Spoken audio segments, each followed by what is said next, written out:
10 criminals get sent to an island called Hell's Paradise. Not all of them make it very far, but the few that do have to fight for their life just to survive. This is the reality we face in Hell's Paradise. 10 criminals in search of an elixir of life that can get them a pardon. But it's going to be easier said than done.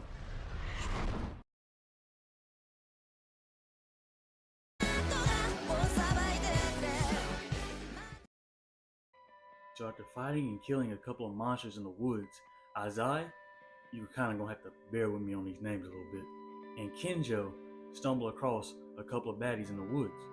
And they're thinking they're about to luck out. But the other one was on some hater stuff, saying she really wasn't cool with having humans around in her woods. She was on some hater stuff for real. But even though she was on some hater stuff, she was looking kind of bad for real. I mean, let's get real. いいとこだったのに、萎えさせやがって。殺してやる。Well, damn. Turns out they can change form too. And they're not human. They're monsters just like the ones they just fought. Yeah. I mean, hey, I should have expected this coming from this island. That's on me. So after that crazy fight from last episode, Sagri and Gabimaru's crew find an abandoned village, but they're not the only ones there. So it's kind of not truly abandoned. A little pink-haired girl has been following them, so Gabimaru hawks her down, catches her, only to get attacked by one of the Guardians of the Galaxy. Wait. That's not him. That's my bad. Gabimaru manages to dodge the tree's attacks. Then the tree turns its attention towards Senta and Uziha. And it's about time they did a little fighting, because there really wasn't much help in the last fight. Now, let's get real. So Uziha uses one of her special techniques to fight this monster. これくらいの相手に今のうちに試しておきたくて。化け物にも忍術が通用するかどうか。This is 4K! How did they get you in 4K? Oh shit, my bad. Gabimaru manages to catch up with this mysterious girl with ease. But as soon as he catches her, she flips Gabimaru like it was nothing. Sagri catches up to her and tries to reason with the girl. But she notices that it's Sagri following her and not Gabimaru, and she turns around and uses a different approach. I'm up to no good. For real. This girl was really about to give her that Ardukin. But we don't get to see that because Gabimaru stops her in her tracks. I know she was about to send Sagri to the Shadow Realm. But she does manage to rock Gabimaru a little bit. After she does this to Gabimaru, he almost forgets that he's fighting a kid. But he snaps out of it and restrains her with vines. He was this close to meeting Gabimaru the Hollow. You need to chill. She gets scared and cries her way out of the vines just to get babied by Sagri. So the situation kind of worked out for her. They head to the village to find a place to stay. Sagri and Uziha finally get their bath. And I know what y'all are thinking. You getting a bath scene and we got oiled up fighters in this show? This show might be right up my alley. なんなら一緒に入る。断る。硬いわね。サギリンだって入るのに。リン。I'm done. I'ma just, nah. Y'all got me. And if you have any questions about who the Tenzin are, I mean, they were pretty much the same people that were getting it on the forest early in the episode. You know, they shapeshift, female to male, back and forth, anytime they want. Pretty powerful beings, yeah. You get the whole rundown. Regeneration wouldn't even be a word to describe how fast they come back from crazy injuries. However, the Tenzin are here to kill every human that doesn't belong here and tries to get the elixir. So they're going to be running into quite a bit of heavy resistance. The people they kill, however, don't just die. They get turned into flowers and reborn, and they reach eternal bliss. If that's what you think eternal bliss is, getting turned into flowers. But hey, the people that eventually die get turned into flowers, which then get turned into time, which is the elixir of life. So after hearing this, you know, getting the elixir of life or leaving the island is going to be extremely difficult. But they got to choose one. For this episode, we flash back to see a young Yamada Tenzai being homeless and struggling to find food. So he resorts to stealing food when he's hungry. He does everything from stealing food, possibly money, but he doesn't kill. This type of lifestyle has gotten him into some fights, nothing he couldn't handle though. But he runs into somebody that will give him a new perspective in life. And you know in anime, when they start showing backstories, it's usually never good. But we'll wait and see. We go back to present time. Tenzai is walking with his criminal, Nuruga, and she wants to marry him for his bravery and honesty. However, one person has different plans for their future. Oh? The people Hoku told us about, the Tenzin, appear right before them and doesn't hesitate to attack them on sight. They try to run, but they not getting far. Tenzai pulls up on him and puts a little bit of work on him, but he shakes it off and gets a good lick in. So he attacks him again, cuts up his body even more, and starts to run. Even though he does this, the Tenzin still catches up to him. So at this point, there's really no running. He stops to try to face him, and his master, Shion, tries to come and help him. Even though he's blind, he's pretty useful. He bashes his student after saving him. I mean, he is his master after all. Tenzai asks why is Shion alone, and Shion tells him he was out looking for currents. Like, bro, were you really looking that hard? Like, is this supposed to be a joke? Anyway, he says he's found one place that looked like it was a good place to leave the island, but he sensed a strange presence. He realized that he can only do so much as a blind man, and he needed help to leave the island, so he ran into them. Probably a good thing he didn't try to leave the island though, because they still got that giant squid out there. Yeah, he needs to stay here. So now that that's clear, they got to get down to business. Shion asks why hasn't Tenzin killed his criminal yet, like he had to. Like, nah bro, we know what you were doing with your criminal. Don't lie. But he did end up killing his criminal though. He's cold with it.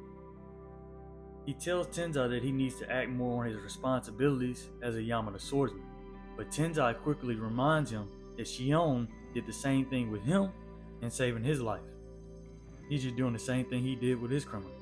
Shion gives in and trusts his student's judgment, but his mind could change later on if she does something stupid.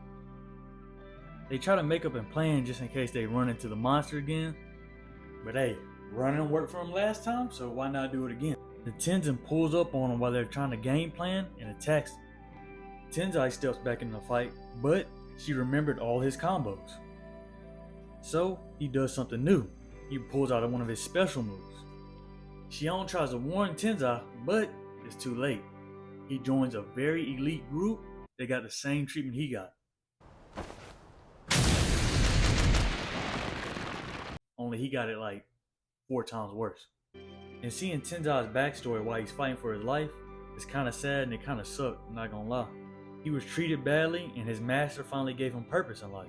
Shion has had students like Tenzai in the past and they went down the wrong path, and Shion had to be the one to put him down. But a young Tenzai gets frustrated and tries to quit, and Shion says, if you can land one hit on me, then I'll let you leave. He eventually does just that, but he decides to keep training. This challenge put in front of him gave Tenzai the grit and determination that he has now. So even when he's on his last leg, he will fight all the way to the end. Tenzai finally found something he can have potential in. It just sucked that we couldn't see more of it and see him live out to his full potential. But in a way, he does reach his full potential. His buds blossomed enough to let other people live. He found the people that he really wanted to protect, and he did just that. He went out like a G, throwing hands with the Tenzin, all the way to the end. And I know Shion and Nuruga hated leaving him behind, but his sacrifice was for them. And Shion will not let his sacrifice go in vain. He's gonna make sure that they pay.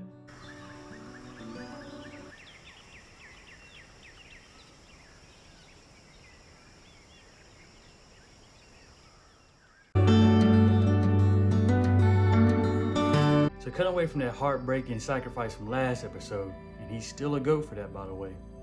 Gabimaru searches the island to see what he can find, and he finds a haunting sight. Trees singing and praying in the middle of nowhere. This island keeps getting weirder and weirder by the minute.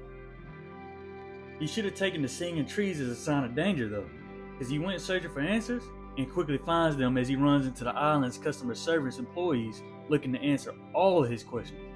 And you know they were itching and ready to answer all his questions because they didn't put him on hold or nothing. They got straight down to business. I mean, Gabimaru should really be a chiropractor because, I mean, look at this adjustment. You can't tell me that's not a well-adjusted body right there. I mean, she's going to have to leave a couple of 5-star reviews after this adjustment because, I mean, look at it. Looking like she's ready to conquer the world. Anyway, of course she shakes this shit off and even shakes off his ninjutsu. Gabimaru finds himself in another boss fight, but his crew ain't around to help him this time. The Tenzin gets annoyed by this and hits Gabimaru with a couple of air punches, dropping him to his knees. She starts spamming these repeatedly like, damn, one-move spammers are everywhere. Gabimaru quickly finds his second breath, however, and starts trading blows with his opponent. He quickly overpowers his opponent and dismantles her and lands what looks like the killing blow.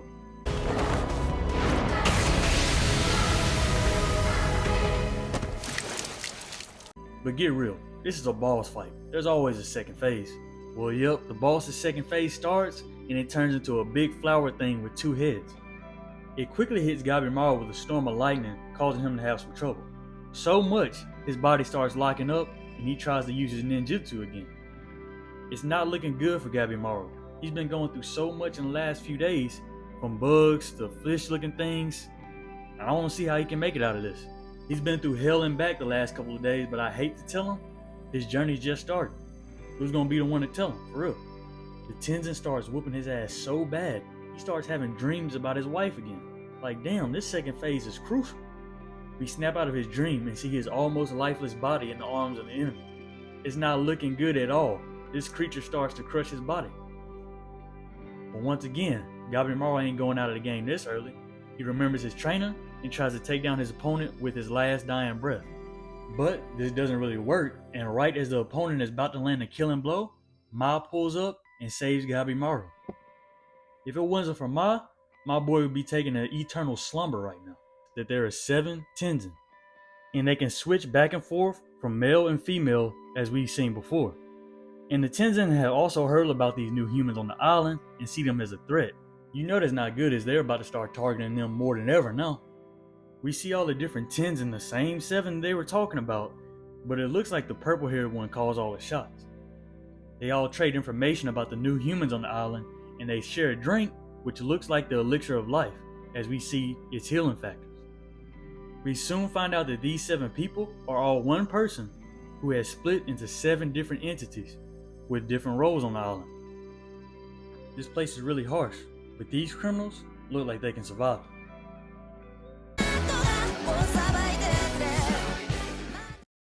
Waking up from his boss fight, Gabimaru and Ma find themselves face to face with some new criminals. Just as it looks like we're about to get another good fight, the Tenzin stops it in his tracks and says we need to work together. I mean, he isn't lying. On this island, they need all the help they can get. So Gabimaru kneels down and decides to trade information instead of spilling blood.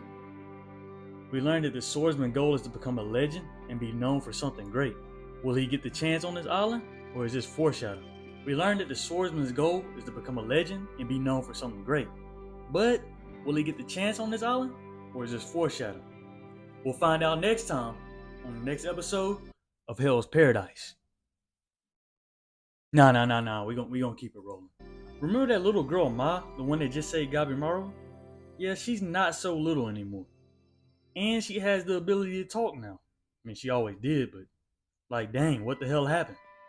They grow up so fast. And speaking of Tao and Tenzin, we know a couple of people that would like to have a rematch with them. And speaking of Tao and Tenzin, we know a couple of people that would like to have a rematch with one of them. But the training session is cut short as the Silent Hill monsters come out again. But Shion makes quick work of them using his technique.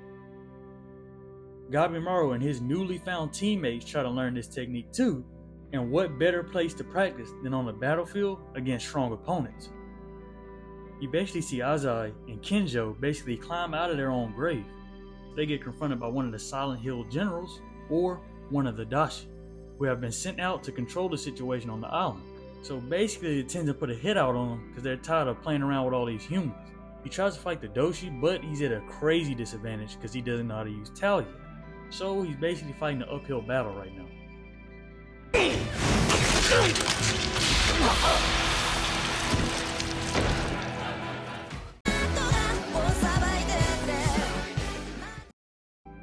Azai is on the ground after getting knocked out from a hit he took from the Doshi, but he still has a little bit of life left in him. His throat regenerated and he also can see Tao now. The Doshi gets serious and attacks him relentlessly, but Azai only cares about his brother and he keeps improving during the fight, so much that he can see Tao now. He's in the driver's seat and he sees Tao as clear as day now. Kensho notices a change in his brother, in his appearance, and his fighting skills. But is his change really good? Just like Kensho and his brother, the others are starting to learn what Tao is and how to use it. They have to face another Doshi that for some reason finds Mai to be very important and even calls her a different name. She has ran away from the palace and has some serious importance to the other Tenzin. But they just can't let Mai get taken like that, so Gabimaru steps up to fight. The Doshi splits into two, however, and starts attacking them. They start struggling a little bit, but they eventually learn how to use Tao. However, there are 5 steps in using Tao, and they also train in very unique ways. This exchanging of all the Ki and Tao is how the Tenzin change from female to male. However, the Doshi has male Ki and needs Mai's female Ki to produce what the Tenzin have that helps them change from male to female. So, in other words, they kind of gotta do the training. That's why they've been looking for Mai. And of course, they not gonna let that happen. After hearing this, Gabimaru gets fired up, but the Doshi transforms and makes things a lot harder for him. Everybody got shaking faces on this island like damn. In the heat of battle, however, Mai helps Gabimaru to see his own Tao. After this, he basically transforms and folds them pretty easily and puts them into submission. They try to sneak attack, but that shit doesn't work as they team up and land in the killing blow. Fight's about to get more exciting now that they all know how to use Tao.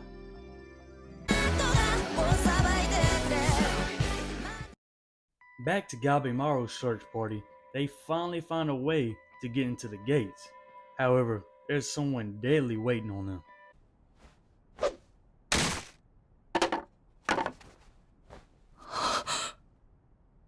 Uziha tries to run, but she didn't make it far at all. They find themselves in a crazy situation, one that looks like could have some bad repercussions if they don't find a way out of it soon. Cause this man is not playing around. The Tenzin explains that this island is a place for experiments and nothing less. He tells them that the elixir of life isn't even real.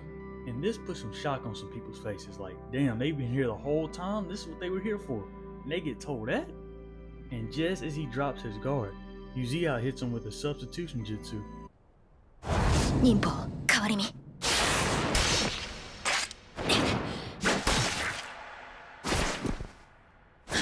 And gets in some pretty good licks, but you know they ain't gonna be enough to kill him. They try to run again, but he regenerates and catches back up to him with ease. But Uziha dodges again, but Uziha knows how to use Tao.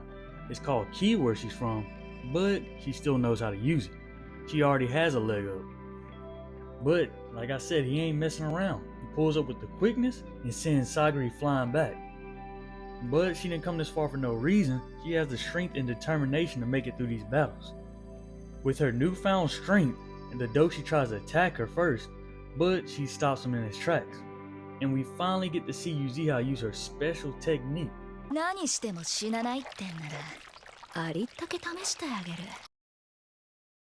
Alright, I got caught again. That's my last one though. That's my last time, I promise you. But even in the middle of the fight, the Doshi finds time to violate Senta. Out of my way, fat boy. Like, damn, that shit was uncalled for low key, like. But the team of 3 worked well together in backing him into a corner. Sagri starts to feel weak from using her towel so much, but she manages to push through and puts the Doshi down for the count, at least for now. But after this, we find out that Senta has the hots for Uchiha in her free spirit. We also find out that Senta never really wanted to be a swordsman. He hated killing, but he cut off his emotions to just do his job.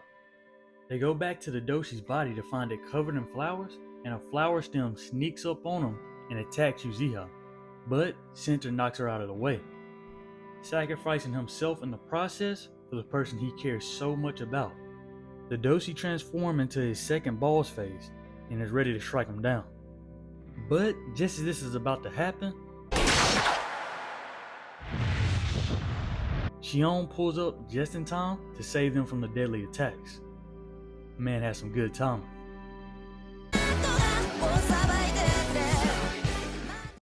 So after Senta gets hit with a deadly attack and the Doshi starts to transform, Shion pulls up just in time to save them from the deadly attacks.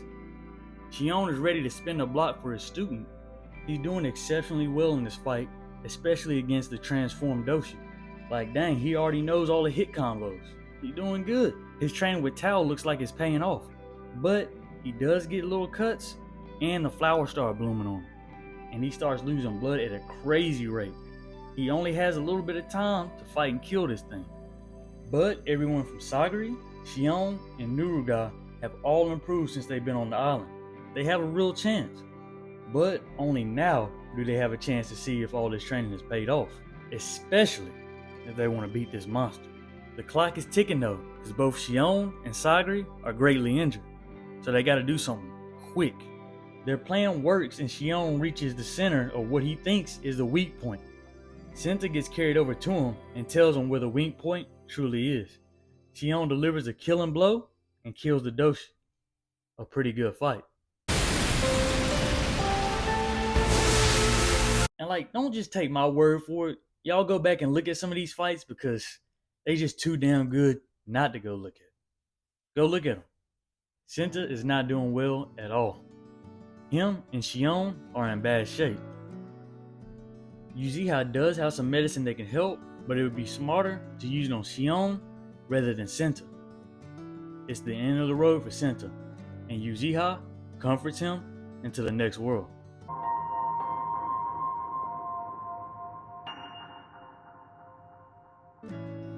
After Senta's death, Sagari vows that no one else will die on this island, but we all know that this island has a lot more secrets to uncover, so we'll see if that's true. After this fight, however, Uchiha does raise some interesting questions, saying that Gabimaru might be getting lied to, which damn, might be a little conspiracy going on right here. We might gotta stay tuned for next season. And with Gabimaru losing some of his memory, things might just get a lot harder from here. We definitely gotta tune in next season to see. That's it for this series. Let me know your favorite moments and characters from the show in the comments below. But until next time. Out of my way, fat boy.